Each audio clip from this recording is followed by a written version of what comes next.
My name is Florian Laszlo. I have the pleasure to be the moderator now here on stage, and without interludes, we'll go on.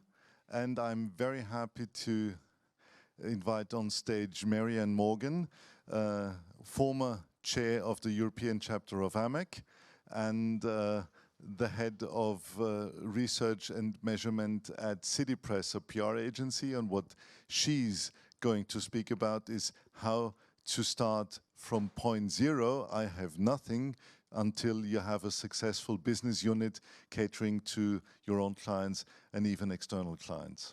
Marianne, the floor's yours. Thank you very much.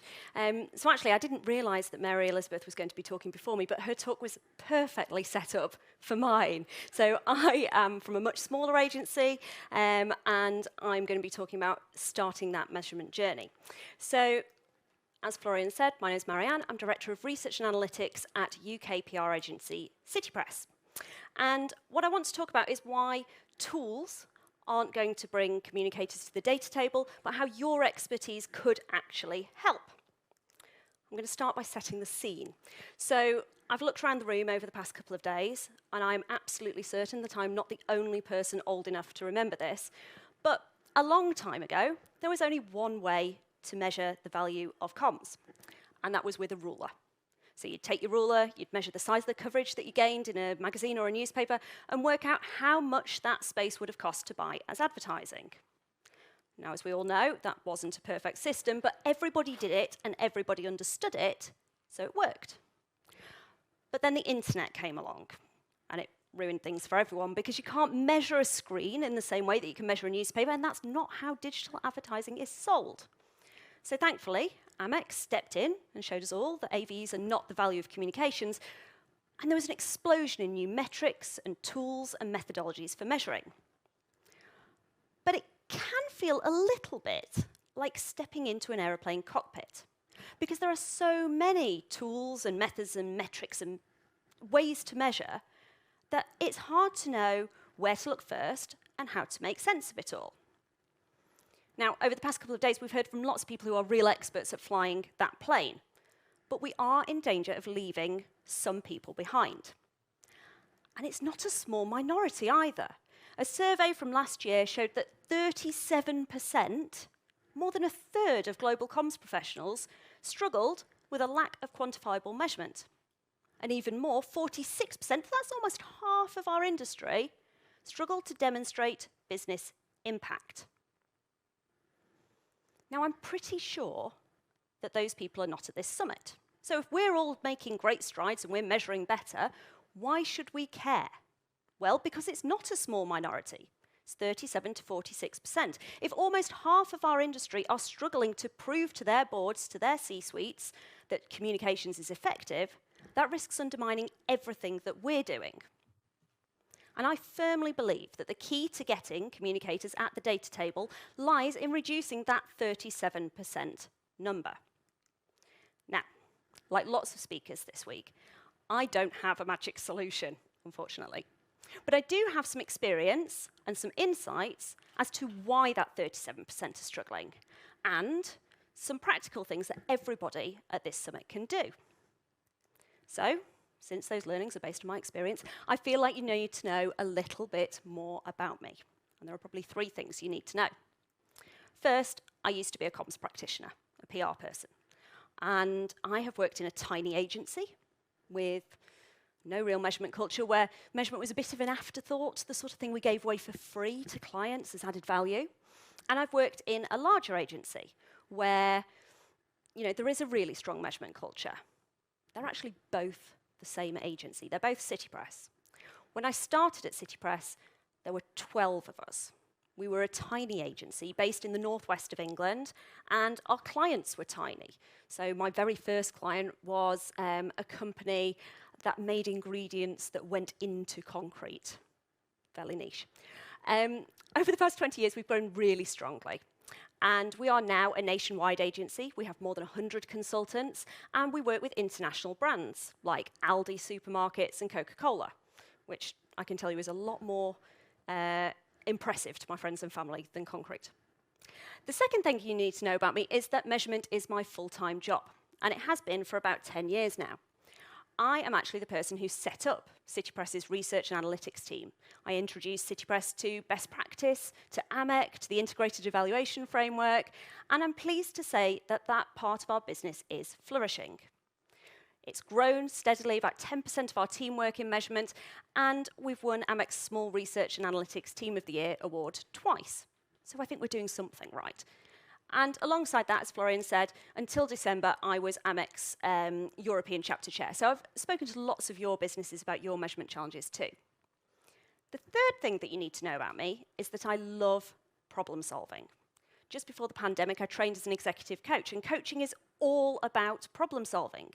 It's about asking powerful questions and actively listening to help people find solutions to their problems.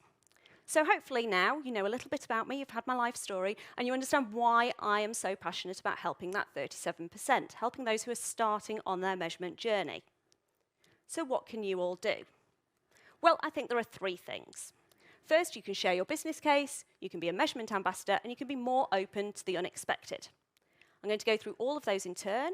I'm going to explain what I mean, and I'm going to show how they helped me on my measurement journey. So the first is to share your business case. Explain why you invest in measurement, and more importantly, what it delivers for you. It might just help somebody else on their journey. So I would love to say that Citypress started to invest in measurement because it was the right thing to do, but that simply isn't the case. When I started, we had the most junior people in each team doing the measurement, and it wasn't really measurement, it was probably just reporting. And it was a really functional task, but it was almost like a rite of passage. So you would learn to do the measurement, and then you could move on and be a comms professional or a PR person. Then you could do the job you actually wanted to do. And senior people didn't really get involved in those conversations at all, unless there was a problem or a pitch. And when those senior level conversations did happen, they tended to be really siloed. So they related to one particular pitch, one particular problem, one particular client, or one particular project. There was no one owning that conversation. And that was quite common back then. I think it was the norm in most agencies, but it's still really common in a lot of small agencies and medium and large agencies today. Let me show you why. This is a mock-up of our agency resource map. Now, even when we were a tiny agency, we had a version of this because agencies sell time. So this maps how much time each client buys from each consultant in our agency. And obviously, we don't map every minute of every consultant's time, but we do get pretty close. And anything that's left over goes into client over service, new business, or learning and development. So there literally is no time in an agency for somebody to take an overarching view of measurement, unless you have someone like me whose job it is, or somebody who's particularly passionate. And it's the same in a lot of in-house teams that we work with too. It's not that they don't want to use data to improve future comms, it's that they don't have the time or perhaps the inclination to do the hard graft to get there. So often what we see is that clients will outsource their measurement, probably to a monitoring provider. So they'll say, great, you monitor our coverage, and can you provide me with a monthly report? And then the client will be incredibly frustrated because those reports that come back are inaccurate or the learnings are just not very actionable. So it says things like, this went up, that went down, but there's nothing really to do. And every time that happens, I have to explain to the client that it's not really the media monitoring provider's fault, because you can't provide insights and real learnings unless you're connected to the strategy. And you can't provide accurate reports unless the data going into them is accurate and somebody's taken the time to ensure the coding is aligned to the strategy. So, how could sharing your business case help? Well, we need to give people a reason to invest their time in measurement. And I thought it might help if I shared the 4 things that made Citypress finally take the plunge. So the first is that we thought we could gain a competitive advantage. And actually, my brief when I set up the team wasn't to set up a measurement team. It wasn't to set up a research team or an insights team or an analytics team. It was to set up a team that would make the agency look clever. And when I got into that slightly strange role, the fastest, easiest and cheapest way for me to make an impact quickly was to use data we already had, measurement data. So we inadvertently took a journey along to best practice. The thing that kept us investing, once we'd realised this was a thing, was efficiency. So if you remember, I had the most junior people in each team doing the reporting. That's a lot of duplication of effort. By bringing it all into one central team, we could be more efficient, but we could also share learnings across the business. We could also minimise risk.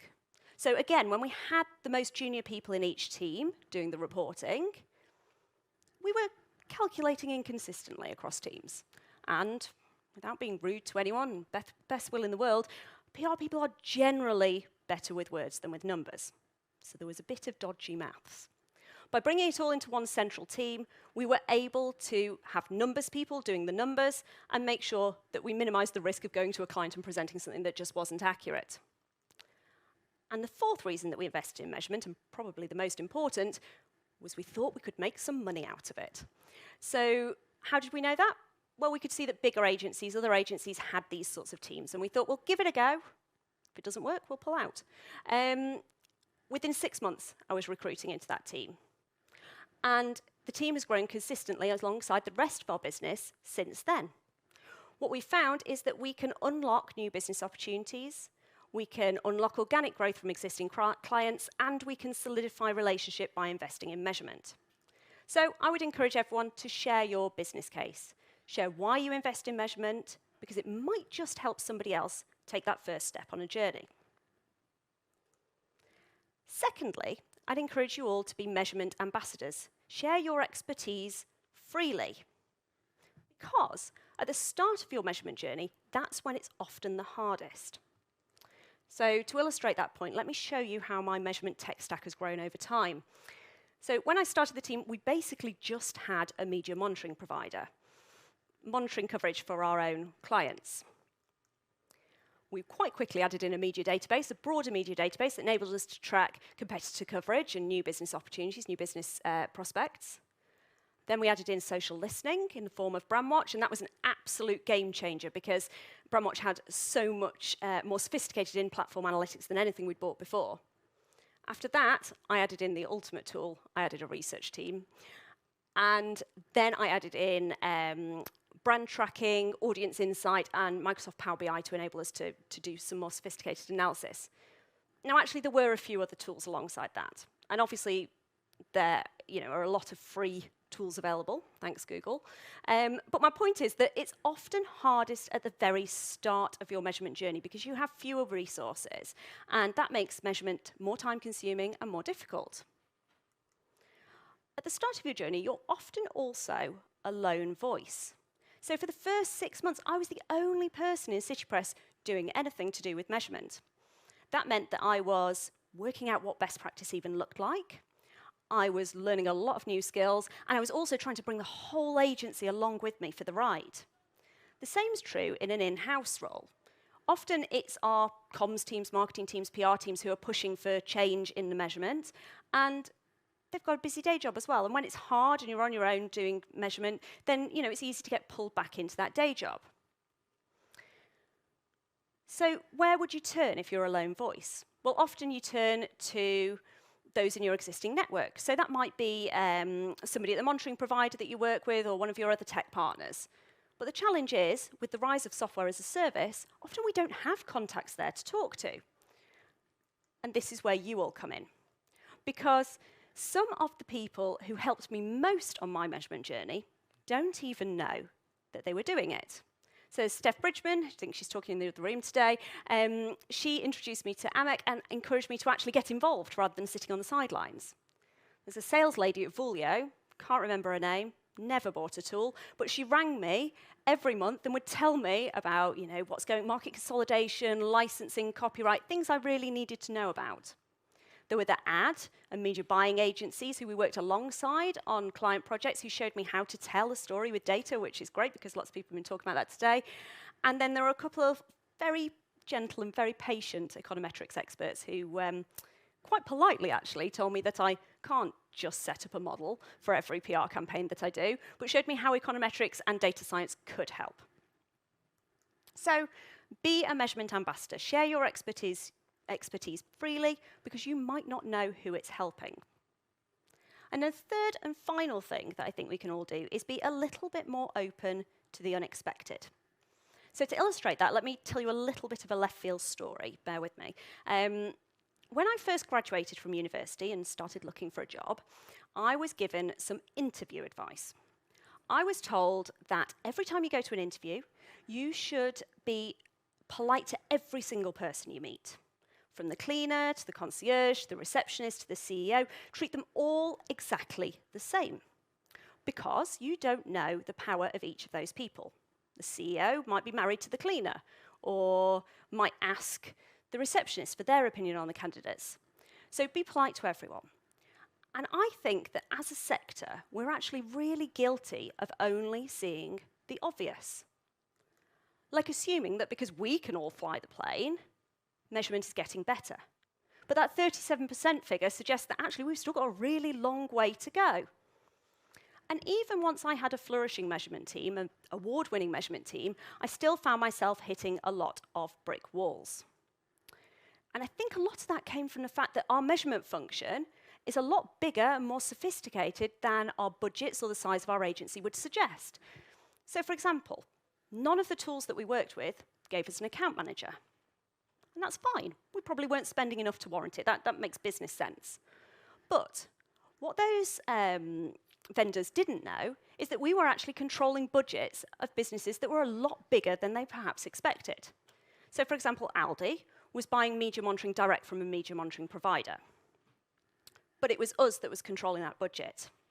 Aldi were actually mightily cross with their media monitoring provider. They found them very frustrating. The reports that came back were rubbish. You know, they wanted to sack them. And we said, well, don't do that, because you're not going to have the year-on-year comparisons. Hold fire. And so they carried on for a little bit. And then eventually they just said, I can't do it anymore. Citypress, will you just buy this for us and just charge it back? You deal with it. And so that's what we did. And everything changed for us overnight. Because do you know what? We were now spending enough that we got an account manager. And that account manager is there all the time. She has monthly meetings with us. She makes sure that we get the very best out of the tool. And she'll problem solve anything we throw at her. From tiny problems to big problems, she will sort it out. It was an absolute game changer for us. But it also had some really strong benefits for Aldi and for the wider industry. So I think there are 3 key benefits. First of all, that media monitoring provider didn't get sacked. In fact, they've just signed another 2-year contract. So I think they've had 4 years out of Aldi that they wouldn't probably have otherwise had. I'm not sure they know that, which is why I'm not naming them. The second benefit was that Aldi actually have reports now that are delivering really actionable insights. So they are using measurement data to improve future comms, exactly what we want all our clients to be doing. And you know, they've got what was a 2-person meeting every month where 2 people from the in-house team came to hear about media monitoring and media insights and evaluation, has gone to 20, 25 people from across the business turning up every month. Now, if you've ever stood at a till in an Aldi store, you'll know that efficiency is very important to them. So 20 to 25 people turning up at a meeting is quite a big deal within Aldi, and they wouldn't do that unless it was interesting. So it's great that they're investing and they're keen. And then the third thing, and this is the one that I think is most exciting, is that Aldi are now so bought into measurement that they've invested in additional tech providers, additional vendors. So they're pumping more money into our sector as a result. And I don't think that any of that would have happened had we not been collaborating with that monitoring provider. I don't think they could have done it on their own. I don't think we could have. And Aldi wouldn't have either. So it's all about collaboration. I'd encourage you to be open to the unexpected. And where you see opportunities to foster innovation or to collaborate, I would encourage you to take it. So those are the 3 simple things that I think everyone can do. Like I say, not a magic solution, but something actionable at least. And if you do have a magic solution, or you want to get together and talk about that 37%, then you know I like a good problem-solving session, so my details are up there. Thank you. Thank you, Marianne. That was really interesting also from the part of media monitoring provider, but questions from the floor beforehand. Yes. I'm running.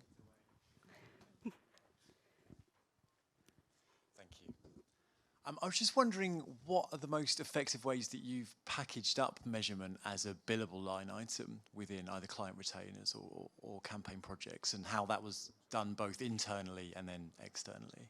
Yeah, really interesting question. It's something that we took a long time to find a way round. So if you bear in mind, when we started this, we were giving it away for free. And that had always been the heritage. Measurement was a freebie that we gave to clients. It's added value. And probably the biggest challenge I had setting up the team was overcoming that, because that was an internal mindset that everybody was in. And we tried all sorts of things. And in the end, the thing that worked best was to just, the way we quote for clients is we have like an Excel sheet, job planner, a budget planner, and basically we built it into there. So you have to fill in the box to say whether you want measurement or not. Well, you have to fill in a box for measurement or actively opt out of it. And that was the way that we got our people to charge for it. So initially what would happen is we'd put it in the budget, and then as the budgets got squeezed, that was the first thing to get struck out. Now they can't do that. It's absolutely, if you're doing some sort of campaign, then you have to do some sort of measurement. And our finance team were really great in getting behind us with that and making sure that it didn't get removed, so account teams can't quietly take it away when I'm not looking. So that was the first thing. I think internally that was the most important thing. With clients, it was actually a much easier push. They want it. And I think that's because we're doing all that stuff that we've heard about today. So it's all about data storytelling and actionable insight and making it valuable to them. So it's not just, oh, here's some interesting numbers, but it's here's some interesting numbers that we can use in this way or that you can use to inform. So actually what I found was the resistance wasn't from clients, and it wasn't that they didn't want to spend. It was from our own people who were nervous about putting that in front of clients because it was just so counterintuitive to them. I loved your presentation. I mean, I generally love hearing you speak, so you are an absolute ambassador to Thanks, Maya. all of us. This industry would just benefit from people like you. Actually, Ben Levine and I will be on a panel. Asim is going to moderate us just after lunch break, and we're going to continue on the point of collaboration. I wanted to ask you in that sense, what have been the biggest challenges that you have faced in cross-agency collaboration on measurement and research? Really good question. So I think the biggest thing for me is that tools barrier, actually, that I talked about. So it's not just about not having an account manager, and I'm not suggesting for a second that measurement vendors should change their entire model in terms of customer service or that every voice is equal. But there have been times when I've wanted to go, I've seen bigger agencies doing exciting things, and they've got like a partnership with a tool, and they've created something bespoke, and I'm like, oh, I would really like to do that, and I've got some great ideas of how to do that, but nobody wants to listen to a regional UK-based agency. That doesn't seem to be particularly exciting to them. So that is one of the biggest challenges. I think coming through AMEC has been a really big game changer, and I think the difficulty is for agencies of our size or smaller, and I think a lot of that 37% probably sits smaller than us, is that by the time you get to engaging with AMEC, the hard work's really done. They're on that measurement journey already. They're already bought in. So it's getting people to that point. And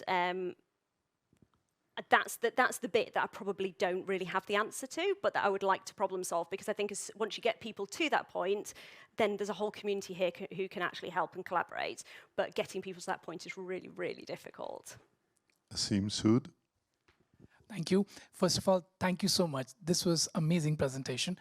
Congratulations on what you've achieved in the last 10 years with this team. I have two questions for you. The first question is, how does your team deliver the insights to the client? Do you deliver first to the client servicing people within your company and then they deliver to the client, or do you directly deliver the insights to the client? That's my question number one. And second is, you mentioned how for Aldi, you got the service provider to work with you instead of Aldi. And I must tell you from our perspective, because I'm a service provider, we offer analysis services to clients. We prefer to work with the client directly. And there's a reason. The reason is continuity, because we've seen that most of the clients tend to change the PR advisors every 3 years. And that continuity goes away if we are working with the PR firm and not the client directly. So any thoughts on that? So these two questions. great questions. So the first one was who presents to the client. And initially, it was very much, so I was obviously a comms professional before, so I worked in Citypress as I headed up our food and drink accounts. So I was used to presenting to clients, and the agency was used to sending me out to present to clients. I'm PR background. So initially, they were very happy for me to present to clients, but they wanted to control all of that, and nobody else in my team was allowed to present to clients because, oh no, we know Marianne, she's all right.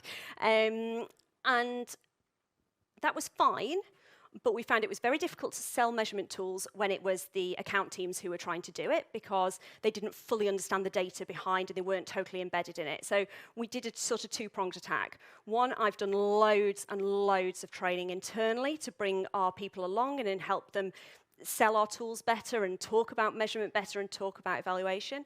And then secondly, I've done that alongside, like, can I come along to your meeting? And I've done a lot of meetings where I've gone along for free and we're not charging my time, just so that they can see me in action. And that's really brought that along. So now, actually, more than anything, we present direct, and we're almost brought in, we're seen as genuine specialists internally and brought in to go and do that. More often than not, we'll be in pretty much everything where we need to be. So monthly reports and things we present. The second question, I've completely forgotten. Oh, it was working direct with the client. So, difficult. We have quite a lot of long-term relationships in our agency, so we don't tend to find that we change. So, for example, we've got one client, I've been there, 20 years. We've got one client that definitely predates me, a big banking client, and most of them, I think our tenure of clients is, 5 to 10 years plus, they're long-term relationships. But I can completely understand why that is a concern to measurement vendors. And what I'd say is that as an agency, I am happy to present alongside. I don't need to own it. I don't feel the need to keep you. We've never been shy about telling Aldi that which measurement vendor is providing the measurement and what bits they're doing. Like, I'm not pretending to claim their work. So we can go in and present jointly. Now, as it happens, that measurement vendor doesn't want to do that. It's probably still not a big enough client for them. But that's totally open. There are other clients where we do present alongside the measurement vendor. And I actually think that's better in a lot of ways, because there are things that perhaps I wouldn't be able to answer that they can, and they can ask questions and I can ask questions, and we collaborate, and I think it gives a better service to clients. So my preference, if we were going to go down this route permanently, is for us all to collaborate together and present together, rather than keep it siloed and keep relationships owned within one. No, I own this and you own that. I'd rather it was a fully collaborative industry. That's my vision for the future. Speaking of collaboration, and as a provider of services and tools, in the end the client has to pay the full tab, and the point is just the handover between the tools provider. How far does his service go? When does the specialist within the agency take over? My question would be, what budget level of PR budget and of measurement budget as a percentage of the PR budget needs there to be, that it's useful for a PR agency to have their own measurement team and not outsource the whole thing to the service provider, because they can fill a full person's work with that measurement? Yeah. So I think there was some PR Week industry standard around 5% of your budget needs to be invested in measurement. I'm not sure if that's... I heard of 10, actually. Yeah, well, that's very ambitious. I'm not sure if that's even, really sort of that achievable. And I might be a bit unconventional, because and Citypress as a whole is not sort of, although we did this because we could make some money from it, we're not super money grabbing, in that we genuinely passionate about delivering client service. So I am happy to... I was thinking it would go against our new business job code, because I do find that long term, if I go in and do a couple of client meetings, or they've seen us and they can see what we can do, then long term they will be happy to pay for it. So I wouldn't want to put a specific percentage on it, but what I would say is that I've always found that clients are happy to pay, and pay a fair price for it, once they know what they're getting. But sometimes I think it can be... especially if you've not done it before, it can be difficult to then know how much you're going to get. So we actually set up the team without any targets, and I had no targets for my team, no revenue targets, until about year 5. And up about year 5, we set a revenue target of, shall we break even? That was the plan. So I was really excited when I broke even.